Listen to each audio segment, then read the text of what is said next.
Sejam muito bem-vindos ao Bratancast, o seu podcast semanal, onde a gente vai falar sobre saúde, gestão, espiritualidade, neurociência, comportamento humano e temas cada vez mais interessantes para que você aprenda junto conosco. Você, meu amigo que está chegando aí agora no nosso canal, não perde tempo, se inscreve aí no canal, ativa os sininhos para receber as notificações, para que os próximos vídeos você já seja avisado com antecedência e fique ligado por dentro. Hoje eu estou aqui com a minha dupla.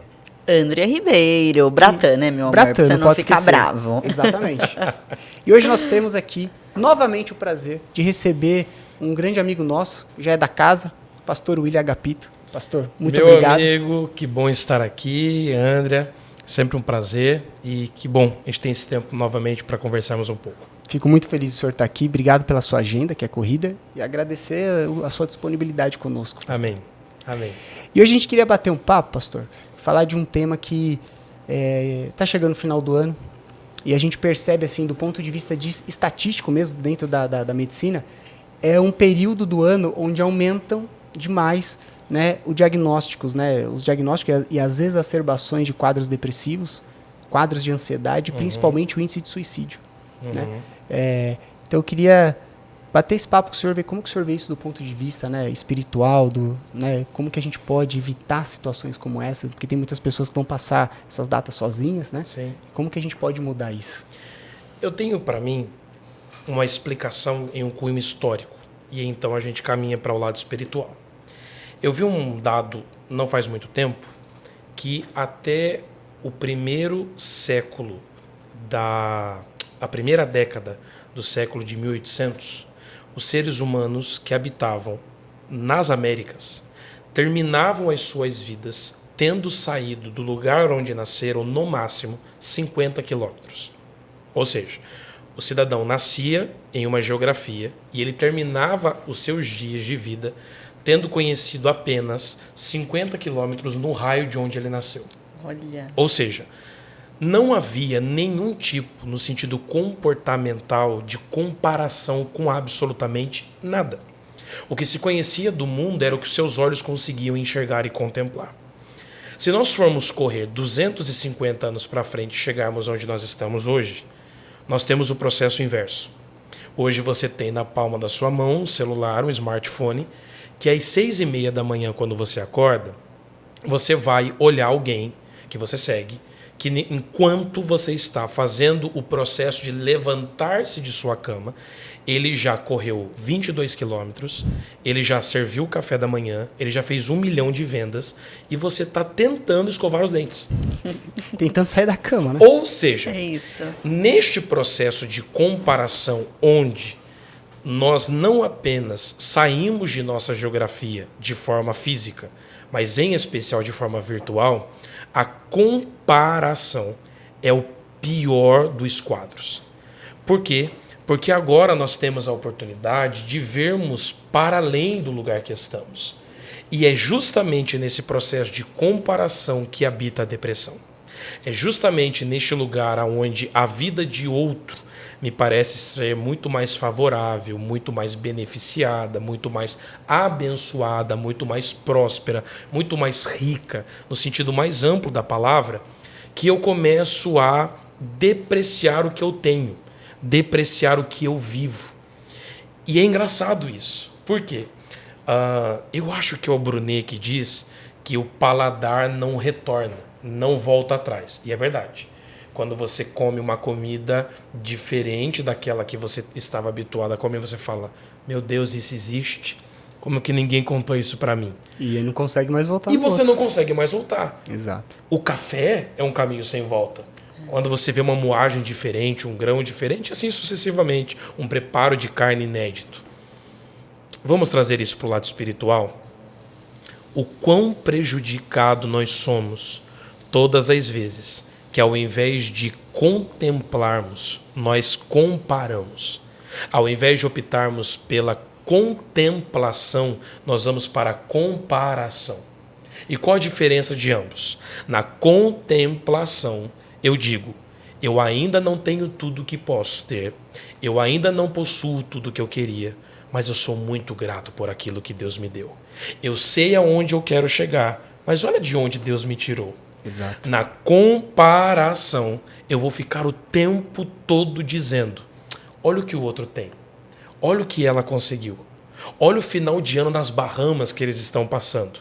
E essa família que foi para o Bahrein? E esse outro que está indo para a Disney? E eu aqui? Então, nesse aspecto, e aí eu acho que é uma discussão interessante para nós abrirmos, será que aquele americano, lá do interiorzinho do Texas, em 1800 e alguma coisa, que não ia mais de 50 quilômetros da sua existência, do lugar de seu nascimento, ele não era mais satisfeito do que nós? Será que os nossos avós, que criavam um bichinho, matavam o bichinho, comiam o bichinho e satisfeitos estavam com a realidade deles, não eram mais gratos do que nós somos? Logo nós que temos tanto mais do que eles tiveram? Então eu acho que o primeiro exercício que nós deveríamos fazer, e este talvez seja o primeiro desafio para quem nos ouve, é sairmos deste lugar de comparação e retornarmos para este lugar de contemplação e vermos o quão bondoso Deus tem sido para conosco. E isso que o senhor falou é muito interessante, Muito bom. porque o que o senhor fala assim da contemplação, nada mais é do que a gratidão. Exato. Eu agradeço o que eu tenho. E a gratidão, né? A gente estava falando aqui nos bastidores, quando a gente ora de forma genuína, a gente consegue jogar sangue numa região chamada córtex pré-frontal, que aumenta nosso poder de decisão. Só que tem um outro estímulo que também faz isso, que é a gratidão. Uau. Então, quando a gente agradece, né, de uma forma genuína, de coração, né, você fala assim, gente, ok, eu ainda não tenho tudo que um dia eu sonhei, mas realmente, talvez o que eu estou vivendo hoje foi o sonho do meu menino. Exato. Às vezes lá na minha infância eu olhava e falava assim, eu queria ter um banheiro Pronto. só para mim tomar um banho, Exato. né? Queria andar com um carro legal, um carro que tivesse um ar-condicionado. O carro do meu Isso. pai só tinha o quebra-vento e parecia o carro dos Flintstones. A gente olhava o asfalto passando porque o assoalho era gasto. Será que hoje eu não tenho coisa para agradecer, Exato. que era sonho lá de trás? Exato. E quando eu agradeço, eu consigo fazer com que as minhas decisões sejam mais assertivas. E aí eu vou conseguir chegar naquilo que eu tanto almejo. Mas o passo número 1 é, sem a gratidão eu não vou conseguir. Porque de uma forma técnica, se eu não agradecer, eu não chego a sangue na região do meu córtex pré-frontal e eu vou errar mais.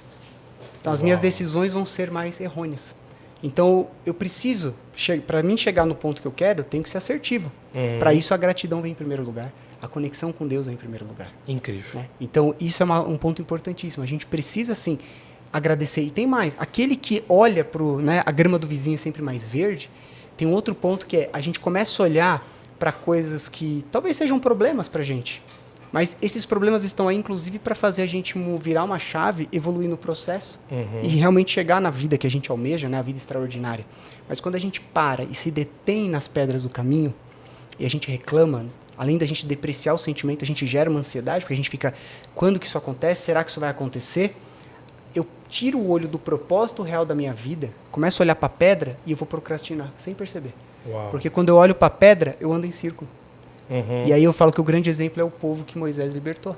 Aquele povo reclamava tanto,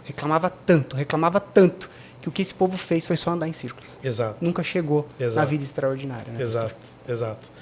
E eu tenho a impressão, André, doutor, que o quanto que isso é uma realidade nossa, enquanto sociedade. Sim. Quão repetitivos são os processos daqueles que não aprendem, daqueles que não entendem o que estão vivendo.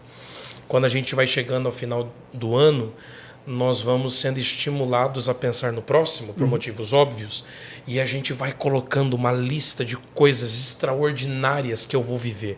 Quando virar o ano de 31 para o dia 1º, a minha vida vai mudar, eu vou estar mais bonito, mais alto, mais esbelto, menos careca, com um peso melhor, vai estar tudo extraordinário, 1 milhão na conta, o Bitcoin vai subir, vai ser tudo incrível. E não vai ser.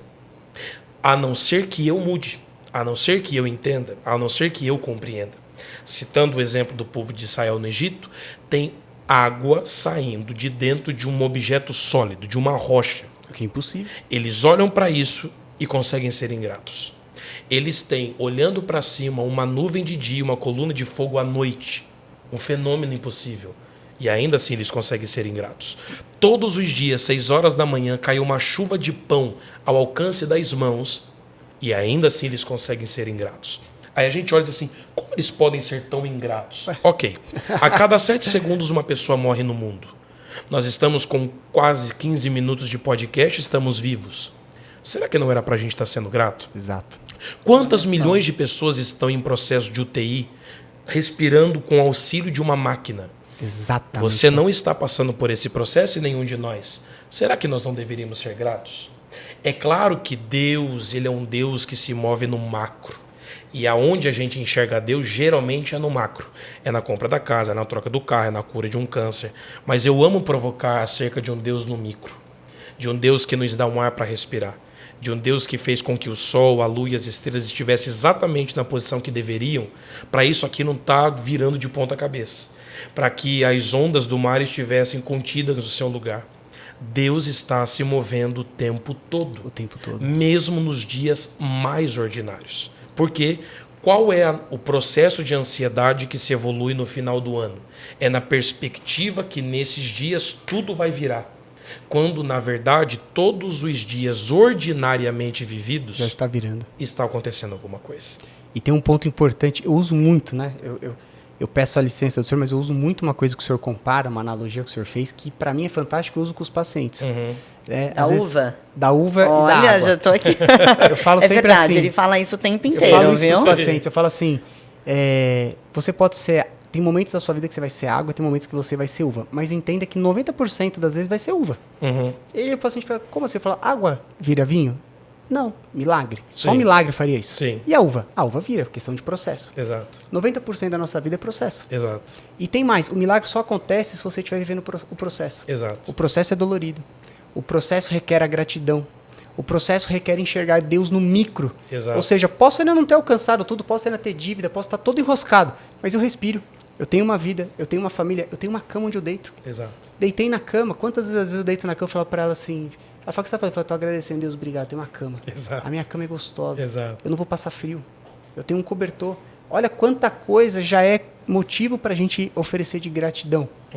E isso é o processo, porque quando você começa a agradecer as pequenas coisas, o extraordinário chega. Exato. Deus só vai te dar o extraordinário se você aprender a agradecer nas pequenas coisas. E mais, se você entender que Ele mesmo está te colocando no processo, para que vire uma chave, porque Ele quer te treinar. Eu falo que a fase ruim é treinamento. Quanto tempo você... tem de fazer... quanto tempo eu vivo o processo? Depende de você. Você pode ficar pouco tempo, pode ficar mais tempo, ou pode ficar uma vida. Tem gente que vai morrer no processo. Exato. E Deus promove um milagre no momento que você está no processo. Porque aí, e eu falo que a parte da água é a mais legal. Que eu falo assim, o processo depende de você. São mudanças suas. Você vai ter que fazer por onde. Só que o que é o mais legal? Vai chegar momentos que você fala assim, eu fiz tudo o que eu podia e não tenho o que fazer.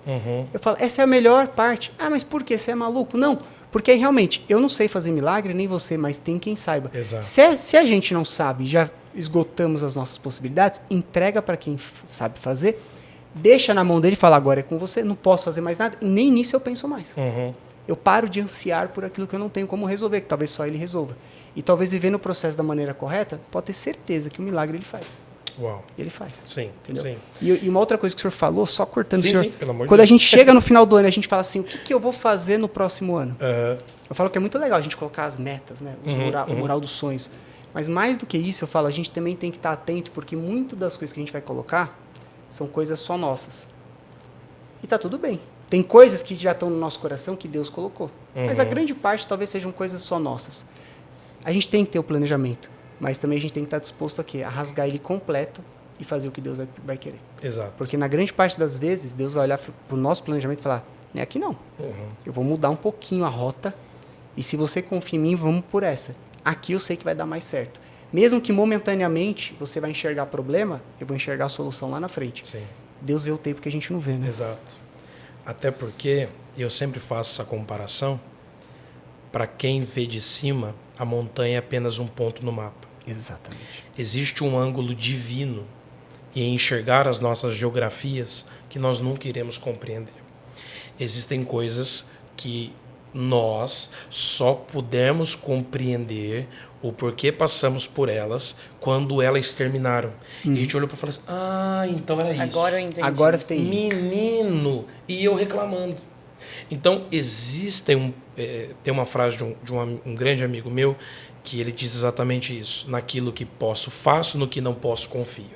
Existe um processo de confiança que deve ser trabalhado em nós Ao ponto de nós compreendermos que uma vez que eu consigo ser fiel no pequeno, no micro, no rotineiro, no corriqueiro, no óbvio, Deus sempre será fiel no extraordinário. Deus sempre estará cuidando daquilo que eu não posso cuidar. Olha que incrível. Eu sou casado com uma menina que não pode ser mãe. A gente ouve uma palavra de Deus dizendo: estou abrindo sua madre. Do nada, me aparecem 2 crianças lá dentro. Gente, que coisa doida. Para quem não podia ter uma? Não podia ter uma, agora tem 2. 3, né? Então, 3, agora são 3. De repente, as meninas que eram para nascer no dia 14 de fevereiro resolvem nascer no dia 31 de dezembro. Absolutamente prematuras. Completamente fora de hora. Só que Deus estava no controle de tudo. A Luísa, uma das gêmeas, nasce sem o pulmão esquerdo. Em 5 horas, aparece um pulmão aonde não tinha. Ou seja, ou eu confio com tudo, ou eu definitivamente confesso que eu não confio em nada. Exato. E por que eu faço essa provocação?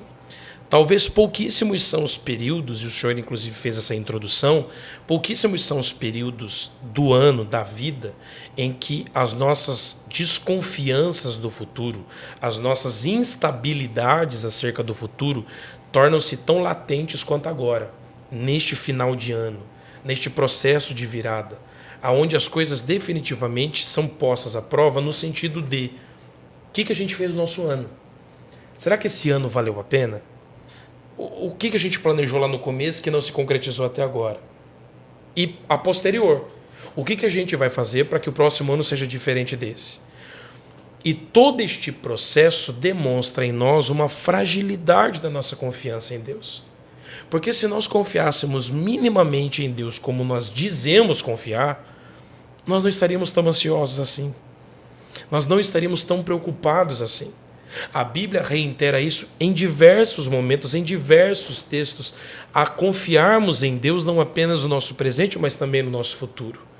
O Deus que nos criou, Ele criou o hoje. Quem criou o amanhã foi o diabo. Deus criou o hoje. Porque tudo que eu posso viver, controlar, usufruir é o hoje. É o hoje, agora. Quem criou dentro de mim o amanhã foi o diabo. Porque no amanhã existe ansiedade. No amanhã existem as minhas incertezas. No amanhã existem as minhas desconfianças. No amanhã existe o eu que ainda não existe. Agora, se eu vivo o hoje, pensando em que Deus me trouxe até aqui, também será o Deus que me levará até ali, que é o lugar onde eu não posso controlar, então eu descansaria mais.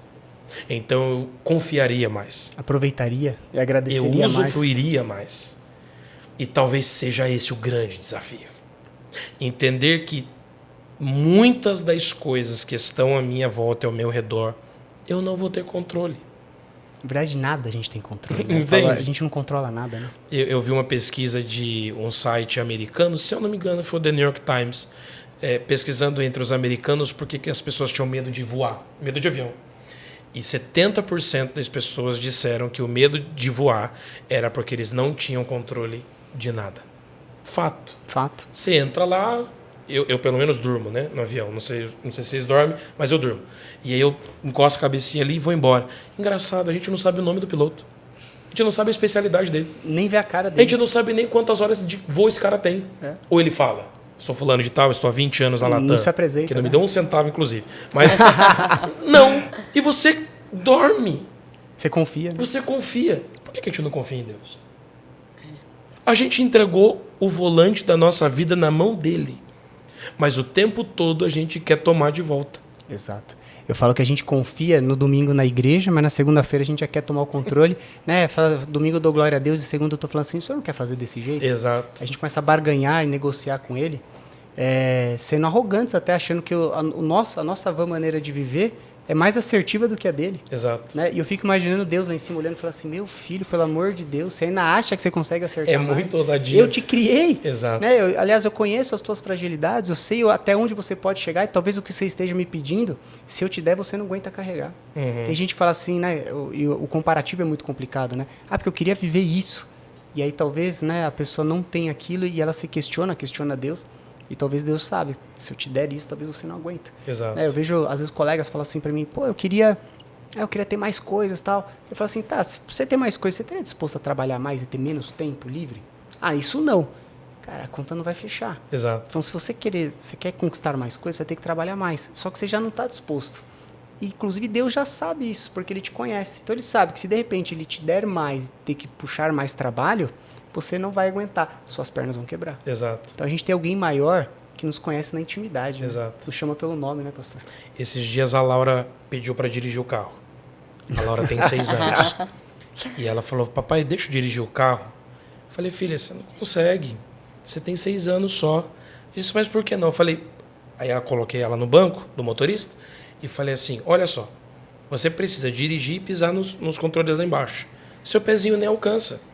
Ela falou, é verdade. Mas e se eu for só para frente? É uma indagação. Eu falei, mas em algum momento você vai ter que virar. Não é engraçado que, como pai, obviamente que a gente quer dar o melhor para os nossos filhos. E mais, a gente quer dar aquilo que eles nos pedem. No fundo, a gente quer dar o que eles pedem. Mas se eu dou o carro para a Laura que tem 6 anos, ela se mata.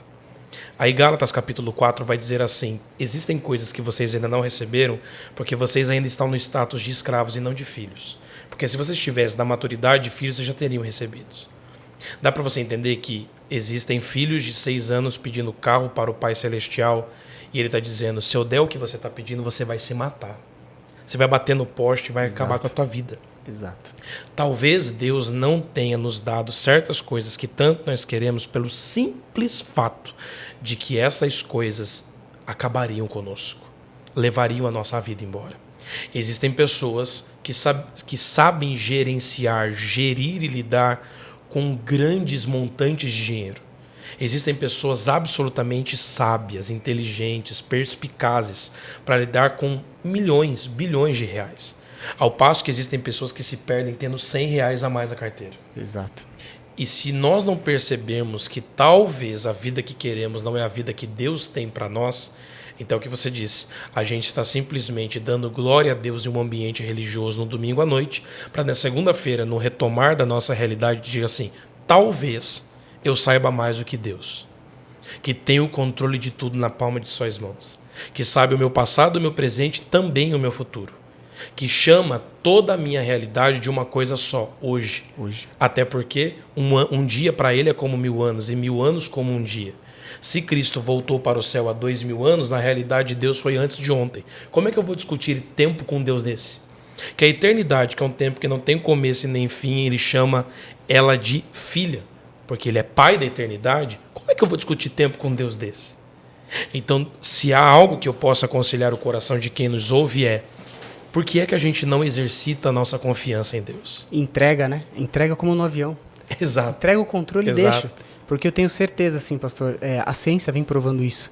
Quanto mais em conexão eu estou com Deus, eu não falo só de oração, em conexão isso, é de entregar, de falar, olha, eu vou tentar entender o que Deus quer para esse momento, e se ele falar não, tá tudo bem, até como mimado a gente vai ficar meio bravo, mas a gente ainda assim vai seguir a recomendação dele. Essa intimidade com ele nos promove do mesmo jeito que a gratidão, nos promove mais sangue na região pré-frontal e as nossas decisões serão mais assertivas. Aí a gente para de sofrer. A gente para de ficar tentando entender por que não aconteceu e a resposta já está, porque ele já sabe que não é bom para nós, talvez naquele momento. E aí que entra a questão do processo. Talvez existem processos que eu preciso mudar, que eu preciso amadurecer.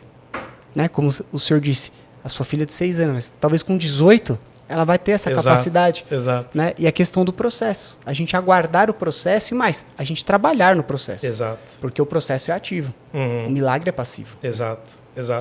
E isso é tão interessante porque se nós formos falar acerca de uma realidade, de um relacionamento com Deus, e é do que a gente está tratando aqui, é de uma arrogância, para usar uma palavra que o senhor usou, tão grande, eu olhar para esse Deus e dizer assim, talvez eu saiba melhor que o Senhor, o que o Senhor tem para fazer para mim. Talvez, e isso é tão lindo, no Salmo 139 o salmista vai dizer assim, existe um livro, o livro da minha vida, onde todos os meus dias nele estão contados, e esse livro está na mão do meu Deus. Você tem noção que não sei quantos anos nós viveremos, mas Deus já o sabe. Não sei quantos dias nós ainda temos na terra, mas Ele tem controle. e para Ele, todo o meu processo está num virar de páginas no livro da minha vida, que na palma da mão dele já está, a gente está se preocupando para quê? Está se preocupando à toa. Já está escrito. Exato. Ele sabe. E já está escrito. Isso é fantástico, pastor. Isso é fantástico, né? E essa acho que é a maior lição nesse final de ano. A gente parar de se comparar. A gente contemplar mais. E um exercício, né, para as pessoas que estão ouvindo a gente na hora de fazer os planos para o próximo ano, ora muito antes. Exato. Porque aí você vai fazer os teus planos alinhados com os dele.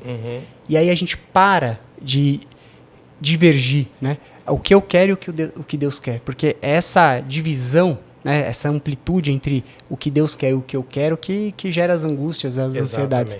Então, se a gente orar muito, se conectar muito com Ele na hora da gente definir os planos para 2025, a gente vai criar, né, perspectivas que realmente nós vamos alcançar. Porque é Ele que vai nos dar. Exatamente. Né? E aí não tem como dar errado. Exato. É chegarmos a um lugar desejado que se chama centro da vontade de Deus. Esse lugar onde a boa, perfeita e agradável vontade de Deus se concretiza sobre nós. E é esse lugar que nós queremos chegar. Fantástico. Amém. Pastor, eu ficaria mais horas, com certeza, aqui com o senhor, nesse bate-papo. Queria agradecer de coração a sua presença aqui. Amém. Eu queria que o senhor voltasse infinitas vezes. Voltarei. Porque é muito bom bater o papo com o senhor. Né? Além de eu aprender, é gostoso. Amém. Né? E queria agradecer, só tenho a palavra gratidão para o senhor. Amém. Eu que agradeço, é sempre muito bom estar aqui com vocês. E realmente, a gente passaria algumas horas. Esse dia nós estivemos em uma mesa que parecia que não ia acabar nunca. Nossa, maravilhoso. E que bom ter esse tempo. É um presente de Deus, a amizade de vocês. Fico muito feliz. Gente, para você que está aí assistindo a gente, não perde não, né? Se tem algum amigo seu que precisa aprender mais sobre isso que a gente está falando, sobre a gratidão, a ansiedade, a depressão agora nesse final do ano, manda esse aviãozinho para ele, né? Faz aí a sua boa ação, manda para ele, dá uma cutucada, de repente você vai ser a luz que ele está precisando. Não perde tempo também, clica lá nas redes sociais, comece a seguir o pastor, @william.agapito. Isso. Você vai acompanhar lá, né? O pastor prega de uma maneira fantástica, é muito gostoso ouvir ele. Começa a seguir a André, @AndreRibeiroBratan. Clica aí no sininho, ativa as notificações, porque semana que vem tem mais conteúdo para vocês. Um beijo, fiquem com Deus, até a próxima.